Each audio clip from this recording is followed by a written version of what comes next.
कभी कभी हमारी सोच ही हमारे लिए एक जाल बन जाती है, एक ऐसा मकड़ जाल जिससे निकलना नामुमकिन सा लगता है। तो चलिए आज आरव की कहानी में चलते हैं और देखते हैं कि इस जाल से बाहर कैसे निकला जाता है। ये कहानी है ओवरथिंकिंग पर काबू पाने की और खुद से एक नई मुलाकात करने की। तो कहानी शुरू होते है 6 महीने बाद, एकदम से। अब सवाल ये उठता है कि इन 6 महीनों में आखिर हुआ क्या जो हमें सीधे यहां लाया गया है। और इस सस्पेंस का जवाब हमें मिलता है नेहा के इन शब्दों से। वो आरव से कह रही है, तुम बहुत बदल गए हो, अब शक नहीं करते, मुस्कुराते हो। तो सवाल यही है, सबसे बड़ा सवाल, कि ये बदलाव आया कैसे। चलिए अब कहानी के उस हिस्से में चलते हैं जहां आरव खुद ये राज खोलेगा। और आरव का जवाब देखिए कितना सिंपल है। मैंने खुद से मुलाकात की नेहा। मतलब कोई जादू टोना नहीं, कुछ नहीं, बस अपने अंदर झांकने का एक सफर था जिसने उसे एक बहुत बड़ी सच्चाई दिखा दी। और वो सच्चाई वो ये थी कि उसका सारा का सारा डर उन चीजों के लिए था जो कभी हुई नहीं। मतलब वो अपने मन में ही बुरे से बुरे ख्याल बनाकर डर रहा था। उसे समझ आया कि लड़ाई असलियत से नहीं, अपनी कल्पना से चल रही थी। लेकिन इस एहसास तक पहुंचना कोई बच्चों का खेल नहीं था। ये समझने के लिए कि आरव के लिए इस जाल से निकलना कितना ज्यादा जरूरी था, हमें थोड़ा सा पीछे जाना होगा, ये देखने के लिए कि वो अपनी ही सोच का कैदी कैसे बन गया था। नेहा की ये बात बहुत गहरी है। ये बताती है कि ओवरथिंकिंग का असर सिर्फ एक इंसान पर नहीं होता, उसके रिश्तों पर भी होता है। आरव की सोच का बोझ सचमुच उनके रिश्ते का दम घोट रहा था। तो ये जो बदलाव था ना, वो सिर्फ आरव के लिए नहीं, उनके रिश्ते के लिए भी एक नई सांस जैसा था। जरा सोचिए ये बदलाव कितना बड़ा है। एक तरफ शक, डर और कैद, ये था पुराना आरव, और दूसरी तरफ समझ, भरोसा और एक नई उड़ान।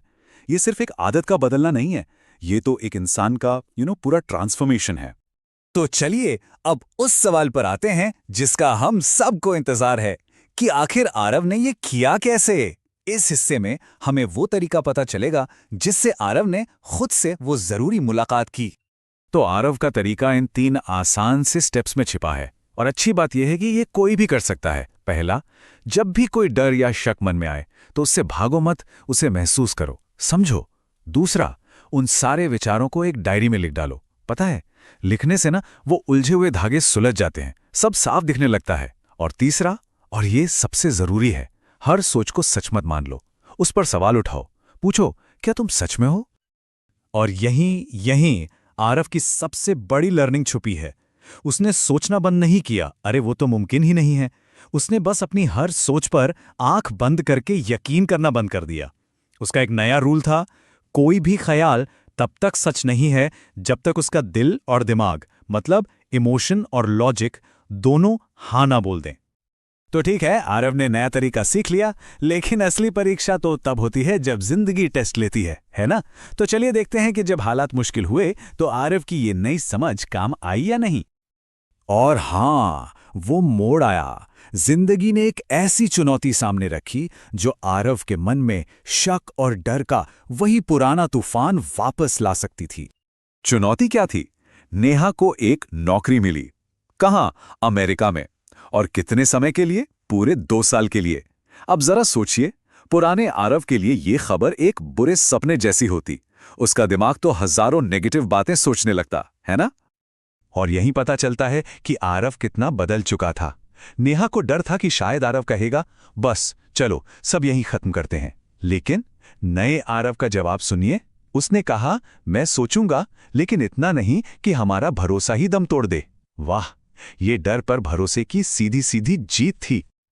और ये एक लाइन, सच कहूं तो ये पूरी कहानी का दिल है। हमारा रिश्ता अब मेरी सोच का कैदी नहीं, बल्कि मेरे विश्वास की उड़ान है। आरव ने अपने रिश्ते को अपनी सोच की जेल से आजाद कर दिया था। अब वो रिश्ता भरोसे के पंखों पर उड़ने को तैयार था। इससे बड़ी जीत और क्या हो सकती है?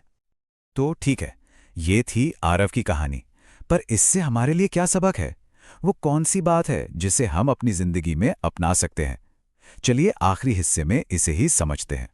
आरव का सबसे पावरफुल टूल जानते हैं क्या था? उसकी डायरी में लिखा बस एक सवाल। जब भी कोई परेशान करने वाला ख्याल आता, वो खुद से सिर्फ ये पूछता था, ये जो आवाज़ आ रही है, ये मेरे डर की है या मेरे दिल की? बस ये एक सवाल उसे कल्पना और हकीकत में फ़र्क करना सिखा देता था। तो इस कहानी से जो सबसे ज़रूरी बातें निकल कर आती हैं वो ये हैं। पहली, ओवरथिंकिंग को ख़त्म करने की कोशिश मत कीजिए, उसे समझिए।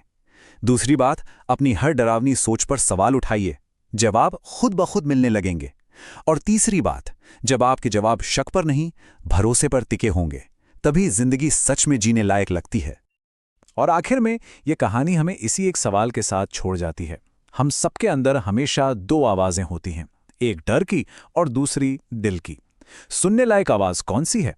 शायद आरफ की कहानी के बाद हम सबके लिए इसका जवाब थोड़ा और साफ हो गया होगा।